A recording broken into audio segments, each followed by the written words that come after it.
In countries like China and India, you hear a lot about gender selection and women having abortions when they find out that they're pregnant with a female. However, in the United States, it turns out that gender selection is very prevalent, and a lot of times couples are looking for daughters as opposed to sons. Oh, what a liberal country we live in. I don't know if it has anything to do with us being liberal or not. I found it fascinating because I was always under the assumption that everyone wants boys, right? You hear about it all the time. I find this interesting because I know that when I want to have kids, my ideal would be one child and it would be a girl. And she would be my best friend when she's old enough to understand. That's why. You're so funny. But you know what? You're not that far off because I got a son. And when he sits, he's just 2, but when he sits next to me and watches football, and I'm like, all right, buddy, how we doing? It's a good feeling, Come on, right? It's awesome. Right, I hear you. Yeah. So and in this day and age, a lot of people making the ultimate decision, somewhat logically so, are women. And so if women want to have more daughters, because of the reasons that you're stating, it begins to make a little bit of sense. So there was this devastating case that Slate wrote about. And there was this one woman who got pregnant. She's from Toronto. She got pregnant with a boy back in 2002. And she's like, all right, I was hoping for a girl, but that's okay. She gets pregnant again, hoping it's a girl, another boy. For her third pregnancy, she decided to come to the United States because the U.S. has not banned gender selection. In the UK, it's banned. In Canada, it's banned. So they came to the US.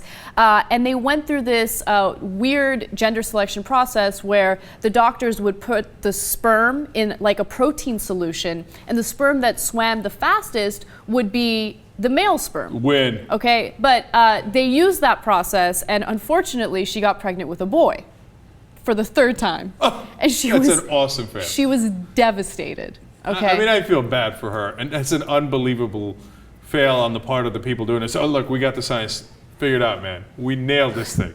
Girl guaranteed, give us a lot of money. What? Stick the line, turns out it's a boy again. Oh, well. There's some chance they didn't do anything. They were like, I don't know, let's take our chances. There is some chance because they only paid $800 for it. And, end of this. And gender it costs selection way more than that. is very, very expensive. In fact, let me give you some stats. Gender selection revenue is about $100 million a year. And the gender selection procedure can cost about $18,000, although there are parents who spend as much as $40,000 in order to have this method done. Look, there haven't been any long-term studies on this in the United States. A lot of the evidence is really anecdotal. However, doctors have been polled about it. And it turns out that How to Have a Girl was searched 3 times more than How to Have a Boy in the U.S. Wow. Which is fascinating, right? And girls are the goal for 80% of gender selection patients here in the U.S. I'm blown away by that. I would have never guessed that.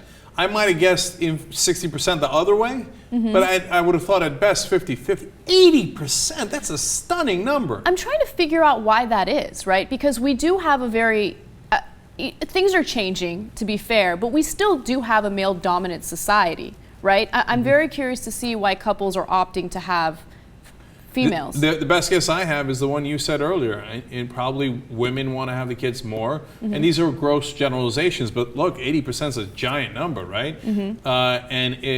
And women might want to have daughters more than they want to have sons. I mean, we're just guessing here, because 80% is such a large number in terms of trying to have girls instead of boys. Right. But a lot of people do it, and I think it works out okay for them, except for that lady who got gypped with the $800 thing. In the end, she spent another $40,000, and she got pregnant with a girl. Oh, thanks God. Yeah, like, imagine the fourth one, she'd lose her mind.